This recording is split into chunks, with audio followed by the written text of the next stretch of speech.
Hi అండి, అందరికీ నమస్తే అండి. నేను మీ ఆర్గానిక్ గార్డెనర్ హేమ అండి. ఈరోజు మనం మన గార్డెన్లో ఏం చేస్తామంటే అండి, అన్ని చిన్న చిన్న మొక్కలుగా ఉన్నాయండి. ఇప్పుడే గ్రోత్ అనేది స్టార్ట్ అయింది అన్ని మొక్కలు. ఇప్పుడు ఈ టైంలో మనం ఆవిరి ఇస్తే వీటి యొక్క గ్రోత్ ఇంకా ఫాస్ట్గా ఉంటుందండి.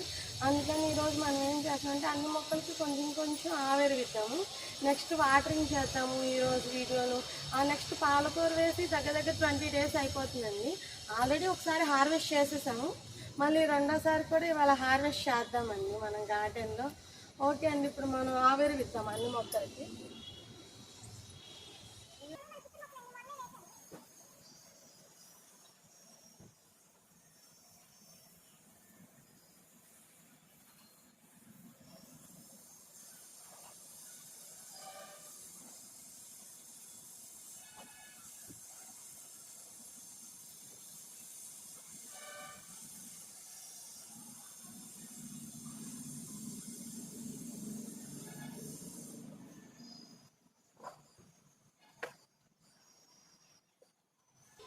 ఇదిగోనండి మన గోరుచిక్కుడు మొక్కలు అనమాట. చిన్నగానే ఉన్నాయి కానీ బలం చాలక అప్పుడే ఫ్లవరింగ్ వచ్చేసింది. ఇప్పుడు మనం ఈ ఆవిరి ఇస్తున్నాం కదండి, ఇప్పుడు బాగా కొంచెం బలం వస్తుందండి మొక్కలకి. మొక్కలు వచ్చి కొంచెం ఇప్పుడు వేసవికాలం కదండి, మనకి గోరుచిక్కుళ్ళు అవన్నీ బాగా ఎక్కువగా కాస్తాయి మనకి వేసవికాలంలో. అందుకని త్వరగా వచ్చింది ఫ్లవరింగ్, బలం చాలేదు. అప్పుడు మనం కొంచెం బలం ఇచ్చామనుకోండి, అప్పుడే కొంచెం బలం పొందుకుని కొంచెం ఎక్కువగా వస్తుందండి మనకి ఫ్లవరింగ్ కానీ ఫ్రూట్ కానీ అవన్నీ. ఇదేమో మనకి చిన్న చిన్న టమాటా మొక్కలండి. ఇప్పుడే కొంచెం గ్రోతింగ్ అనేది ఫాస్ట్గా ఉంది, పెరుగుతున్నాయి కానీ ఎక్కువగానే ఉన్నాయి. కానీ ఇదేమో మన కేరళ మళ్ళీ అంటండి. ఇప్పుడే మొన్నే పెట్టాము, నాకు తెలియదు ఈ పువ్వు ఎలా ఉంటుందో. ఫ్లవరింగ్ వస్తే కానీ తెలీదు. బాగుంటుంది, అమ్మాయితను మాత్రం చాలా బాగుంటుందండి కేరళ మళ్ళీ. సంవత్సరం మొత్తం పోస్తే అని చెప్తున్నాడు. మరి ఆ మొక్క పెద్దదైతే ఆ పువ్వు ఎలా వస్తుందో కానీ మనకు తెలియదండి. ఇవేమో మన రాజ్మా అండి. మనకి బెంగళూరు సైడ్ ఇవి డైరెక్ట్ గింజలు అవి బాగా అమ్ముతారండి. వాళ్ళు కూరల్లో కూడా బాగా వాడుకుంటారు రాజ్మా అని. మనకి యూట్యూబ్లో చూసిన చాలా రెసిపీస్ వస్తాయండి. రాజ్మా చాలా టేస్ట్గా ఉంటుంది, మనకి హెల్త్ పరంగా కూడా చాలా మంచిదండి. నెక్స్ట్ ఇవేమో మనకి గ్రీన్ బటానీ వస్తాయి కదండి, ఇవేమో మన గ్రీన్ బటానీ మొక్కలండి. చిన్న చిన్న మొక్కలండి, ఇప్పుడే తీగ స్టార్ట్ అయింది. వీటిని మళ్ళీ రీప్లాంట్ చేసి వేరే చోటకు మార్చాలి. మడులు అవి రెడీ చేస్తున్నామండి. రెడీ చేశాక రీప్లాంట్ చేస్తాము. రీప్లాంట్ చేశాక మళ్ళీ వీడియో తీసి పెడతానండి. ఇదేమో మనది వైట్ చామంతి అండి మొక్కలండి. ఇంకా ఓకేనండి. నెక్స్ట్ మనం వాటరింగ్ చేసుకుందామండి. ఆవేరు ఇచ్చేసేసాం కదండి మొక్కలన్నిటికీ. ఇప్పుడు నెక్స్ట్ వాటరింగ్ చేయాలండి. ఆవేరు ఇచ్చినవన్నీ వాటరింగ్ చేస్తే మొక్కలకి బాగా పనిచేస్తుందండి మనం ఇచ్చిన ఆవేరు. సరే అండి, ఇప్పుడు మనం వాటరింగ్ చేద్దాం. ఓకే అండి, ఇప్పుడు ఆవేరు ఇచ్చేసాం కదా, వాటరింగ్ చేస్తున్నాండి మొక్కలకి. ఆల్రెడీ మార్నింగ్ పోసాము, మళ్ళీ ఇప్పుడు ఆవేరు ఇచ్చాం కాబట్టి ఇప్పుడు మళ్ళీ నెక్స్ట్ వాటరింగ్ చేస్తున్నామండి. ఒక చోటే పోసేయకూడదండి దారిలాగా, ఎందుకంటే మొక్కలు మొదల్లో పడి అనుకోండి, మొక్కలు మొదలు ఎగిసిపోయి పాడైపోతుంది. అందుకే జస్ట్ ఇలా కల్లాపు జరిగినట్లే పోయాలండి మొక్కలకి. అలా పోస్తే మొక్కలు పాడవు. మొక్కలు కూడా మనకి చాలా నిదారింపుగా ఉంటాయండి ఇలా పోస్తే. చెట్టు కూడా మొత్తం తడిచి మొత్తం డైలీ ఇలాగే మార్నింగ్ ఈవినింగ్ వాటరింగ్ చేస్తానండి ఈ మొక్కలకి.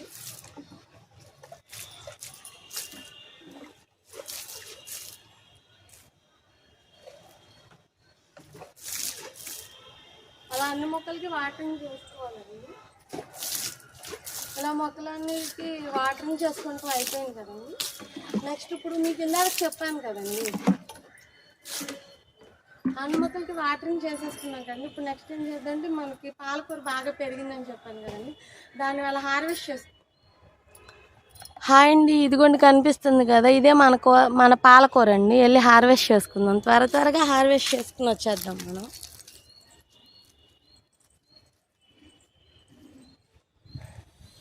ఇలా చెట్టుకి ఎప్పుడు కాసిన ఆకుకూరని అలా కోసుకుని అలా వండుకుంటే ఆ రుచి వేరుంది. అందుకే నేను ఎంత లేట్ అయినా, ఒక రోజు లేట్ అయినా వండుకునే ముందే ఇలా కోసుకుంటానండి. అలా కోసుకుని వండుకుంటే అది వేరండి, చాలా బాగుంటుంది పాలకూర. అదే మన మార్కెట్లో వచ్చే కన్నా మనం పండించుకుని మనం కోసుకుని వండుకుంటే ఆ సాటిస్ఫాక్షన్ వేరు, ఆ టేస్ట్ కూడా వేరు, చాలా తేడా ఉంటుందండి. మనం పండించుకుని వండుకున్న వాటికిను మార్కెట్లో కొనుక్కుని వచ్చిన వాటికిను మనకి ఎక్కువ అవసరం లేదండి. ఇదిగో దీనికోసం వెళ్ళిపోదాము, కొంచెం చాలు పప్పుకే కదండి, మెదుపుకి అలా అయితే కొంచెం ఎక్కువ కావాల్సి వస్తుందండి. పప్పు కదా మనకి కొంచెం సరిపోద్ది. చూద్దాం ఎంత వస్తుందో చూద్దాము, చూసి దాన్ని బట్టి హార్వెస్ట్ చేసుకుందాము. ఇదే కొయ్యటం యాక్చువల్గా మొన్న సాటర్డే హార్వెస్ట్ చేయాలండి, ఆ రోజు కుదరలేదు నాకు హార్వెస్ట్ చేయటం, అందుకని ఇవాళ హార్వెస్ట్ చేయాల్సి వస్తుంది. లేట్ అయింది. మొన్న సాటర్డే హార్వెస్ట్ చేస్తుంటే బాగుండేది. ఓకే పర్లేదు, ఇప్పుడే హార్వెస్ట్ చేద్దాం.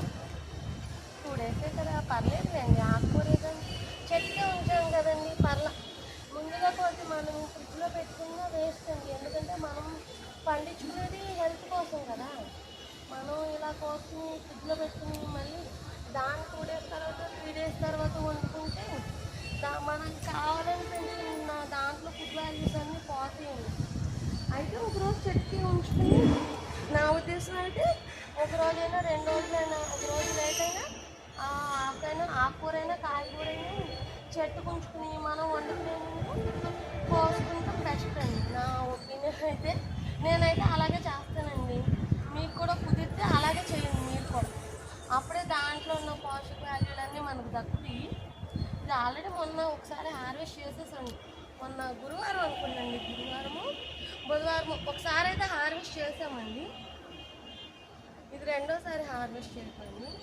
ఈ వేస్ కూడా ఎక్కువ రోజు అవుతుందండి, 20 days 25 days అవుతుంది అప్రాక్సిమేట్. దానికి 25 daysలో 2 times అండి.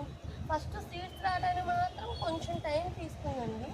అంటే ఇది అప్పటిదాకా పిచ్చి పిచ్చి మొక్కలు ఉన్నాయి కదండి, ఇక్కడ బాగు చేసి మొక్కలు వేసి అవి రావడానికి కాస్త టైం ఎక్కువ తీసుకుందండి.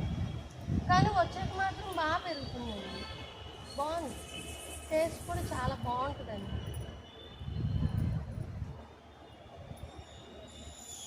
మా చిన్నప్పుడు కూడా అమ్మగారు వాళ్ళ ఇంట్లో ఇలా పెంచుకునేవాళ్ళం అండి. ఇలా మా అమ్మగారు పొద్దున్నే స్కూల్ టైం అయిపోయేది, మా అమ్మగారు ఏమో త్వరగా తీసుకురండి, ఆకుకూరలు తీసుకురండి, కూర వండాలి అనేది. మేము టైం అయిపోయి ఇంకా అలా గబ్బా అమ్మ చెప్తూ ఉండేది, మేము అలా కోసుకుని వచ్చేస్తూ ఉండేవాళ్ళం అండి. ఆ రోజులు భలే బాగుండేయండి, చిన్నప్పటి రోజులు. ఇప్పుడు మళ్ళీ మొక్కలు పెంచి ఇలా పాలకూర అవన్నీ కోస్తా మొక్కలు అవి పెంచుతూ ఉంటే మళ్ళీ చిన్నప్పటి రోజులు గుర్తొస్తున్నాయండి. చాలా హ్యాపీగా కూడా అనిపిస్తుందండి ఇలా మొక్కలు పెంచుతూ ఉంటే.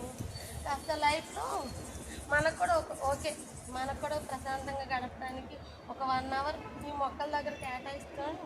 ఆ రోజుల్లో చాలా ప్రశాంతంగా పీస్ఫుల్గా ఉన్నట్లు ఉంటుందండి. ఇదిగోండి దీంట్లో ఇలా గడ్డి కూడా పెరిగిపోతుందండి.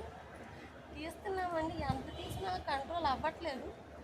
తీయడానికి మాత్రం చేస్తున్నాము, చాలా వరకు తీస్తూనే ఉన్నాం ఎప్పటికప్పుడు. ఇదిగోండి చూసారా, ఎర్ర తోటకూర చాలా విత్తనాలు వేసాము, పాపం ఏం రాలేదు. ఈ ఒక్క మొక్కే వచ్చింది, మరి ఎందుకు మరి మా మీద బాగా జాలి కలిగినట్లుంది.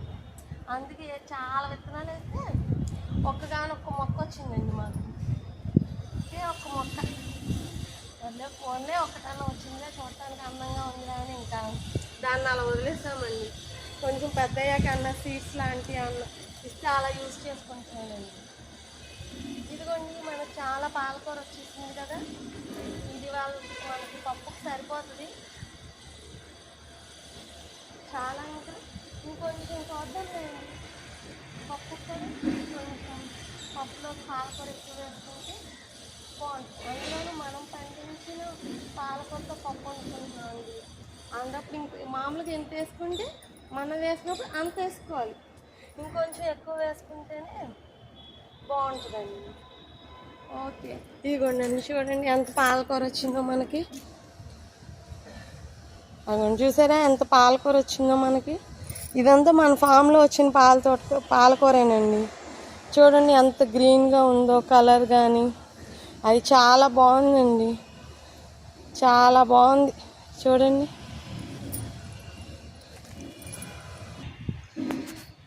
ఇదిగోండి చూసారా, ఇదేనండి ఇప్పుడు దాకా మనం హార్వెస్ట్ చేసిన పాలకూర. చూస్తుంటేనే చాలా టేస్టీగా ఉన్నట్లుంటుంది కదండి. వెళ్ళి త్వరగా ఇంటికి వెళ్ళి పప్పు వండేసుకుంటానండి. బాయ్ అండి. ఇదే నా వీడియో అండి ఈరోజుకి. హ్యాపీ గార్డెనింగ్ అండి. Finally happy gardening. Like and share my video. Please subscribe my channel.